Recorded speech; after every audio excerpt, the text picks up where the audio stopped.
अब वो 29 साल का जो दिमाग है अकबर का, तो पूछूंगा मैं कि इस पर है मेरा सवाल, पर पहले 40 दिन, ये 40 दिन में क्या क्या घटा, क्या इसका भी जिक्र मिलता है हमें? हाँ, पूरा विस्तार से है। हाँ, तो मैं चाहूंगा यानी थोड़ा सा मैं बताता हूँ आपको। देखिए, दादू जन्म लीला में, और ये बहुत स्वाभाविक है, मेरा ख्याल है दादू जन्म लीला में कुछ नहीं तो कम से कम 40% हिस्सा इस मुलाकात को ही दिया गया है, क्योंकि मुलाकात बहुत महत्वपूर्ण है। देखिए, उस समय जैसे मैंने आपसे कहा कि अकबर या कोई भी बादशाह हो फॉर दैट मैटर, बादशाह के द्वारा आपका रिकॉग्निशन मायने तो रखता है। ये तो है। आप स्वयं व्यक्तिगत रूप से कितने भी निष्प्रय हों, जैसे दादू जी थे, लेकिन आपके भक्तों के लिए, आपके पंथ के लिए, आपके संप्रदाय के लिए मायने रखता है बिल्कुल कि आपको रिकॉग्निशन मिला। आज भी हम ऐसे लोगों को जानते हैं, लेखकों और कलाकारों को, जिन्हें कोई फर्क नहीं पड़ता कि उन्हें भारत रत्न मिला या नहीं मिला, लेकिन उनके प्रशंसकों को पड़ता है। बिल्कुल। तो वो एक बात है। दूसरे, जो मैंने आपको 2-3 उदाहरण बताए, इसी तरह की कहानियां मीराबाई के बारे में प्रचलित हैं। हाँ। सूरदास जी के, जो हरिदास जी के बारे में मैंने बताया। तो अकबर की एक डेफिनेट इमेज उस जमाने में थी, अर्ली मॉडर्न पीरियड जिसे मैं कहता हूँ, उसमें अकबर की एक डेफिनेट इमेज थी।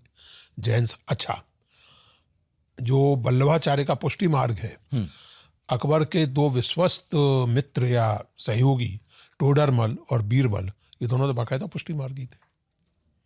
तो उनसे भी अकबर का संबंध था, और ऐसा संबंध था कि वृंदावन में एक बार जब गोकुल में चैतन्य महाप्रभुओं के अनुयायी और पुष्टि मार्गियों के बीच में संघर्ष हुआ, तो जाहिर है कि बादशाह का फैसला पुष्टि मार्गियों के पक्ष में आया, होना चाहिए था, because these people had the influence in the court. तो अकबर जिज्ञासु व्यक्ति थे, इसमें कोई संदेह नहीं है। उनके इबादत खाने की बहसें, उनकी सारी बातचीतें, और रोचक बात यह है कि ये बात अकबर के प्रशंसकों ही नहीं, बल्कि उनके जो निंदा के आलोचक थे, उनके विवरणों में भी आती। उन्होंने ज़्यादा कही है। जैसे मुल्ला बदायूनी, हाँ, वो अकबर के दरबार में थे और बहुत बड़े स्कॉलर थे, संस्कृत और फारसी दोनों के। उन्होंने किताब लिखी है मुंतखाबातुल तवारीख, सिलेक्शंस फ्रॉम हिस्ट्री। और नितिन, वो ऐसी किताब है कि जब जहांगीर बादशाह बने तो उन्होंने कुछ दिन के लिए उस किताब को बैन कर दिया था। मेरे ख्याल से उस जमाने में बैन का शायद एक अलग ही उदाहरण था। दैट बुक वाज बैन, बहुत कटु आलोचना, क्योंकि उसमें अकबर की बहुत कठोर आलोचना थी। हाँ। और कठोर आलोचना किस बात के लिए थी? जाहिर है कि वो इस जिज्ञासा, इस तरह एक इस्लाम का जो सीधा साधा सिंपल रास्ता है, उसकी बजाय इधर उधर भटकना, पथभ्रष्ट हो रहा है बादशाह, पथभ्रष्ट होना। आईने अकबरी में आप देखें तो आईने अकबरी के अंत में अबुल फजल ने अकबर की कुछ सूक्तियाँ संकलित की हैं।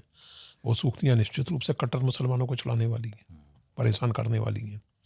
तो दूसरी ओर, जैसे हमने देखा, जैसुइट पादरी फ्रस्ट्रेटेड हुए कि अकबर ईसाई नहीं बन गए। उन्होंने कहा कि कोई कन्वर्जन नहीं, मैं जानूंगा।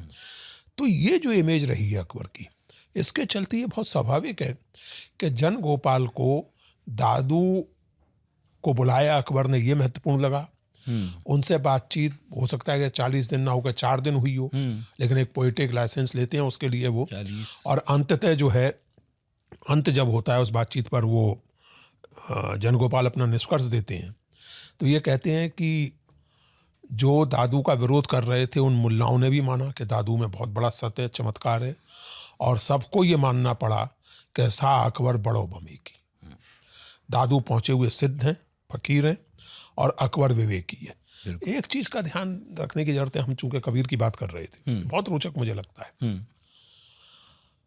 दादू ऑब्वियसली पढ़े लिखे व्यक्ति थे। उनकी जो दादू वाणी है उसमें कुछ कविताएं सीधे सीधे फारसी में हैं, और जनगोपाल के विवरण में दादू जो कुछ कहते हैं उसमें कुछ उक्तियां फारसी में ही हैं, सीधे सीधे फारसी में।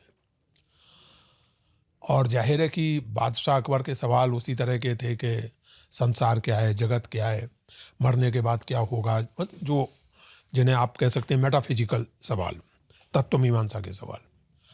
मुझे बहुत स्ट्राइकिंग लगता है, और मैंने इस बात पर इसमें बल दिया है इस किताब में, कि दादू बतौर अथॉरिटी को किसी को कोट नहीं करते, ना वेद को, ना कुरान को, ना किसी पुराण को, ना किसी इस्लामी हदीस को। वो केवल एक व्यक्ति को कोट करते हैं, कबीर को। कबीर के 5 कोटेशन दादू ने दिए, और वो 5 कोटेशन प्रामाणिक हैं, वो कबीर का वाणी में मिलते हैं। तो जब बादशाह किसी बात की व्याख्या चाहते हैं तो दादू कोट करते हैं कि जैसा कबीर ने कहा है। This is remarkable. इन्हीं कारणों से संभवतः 19वीं सदी में जो आरंभिक ब्रिटिश ओरिएंटलिस्ट थे, विल्सन वगैरह, उन्होंने माना था कि दादू कबीर की शिष्य परंपरा में थे, लेकिन बाद की रिसर्च हमें बताती है कि ऐसा था नहीं। डायरेक्ट डिसाइपल ट्रेडिशन में दादू संभवतः नहीं थे, लेकिन ये सही है कि बेहद प्रभावित थे।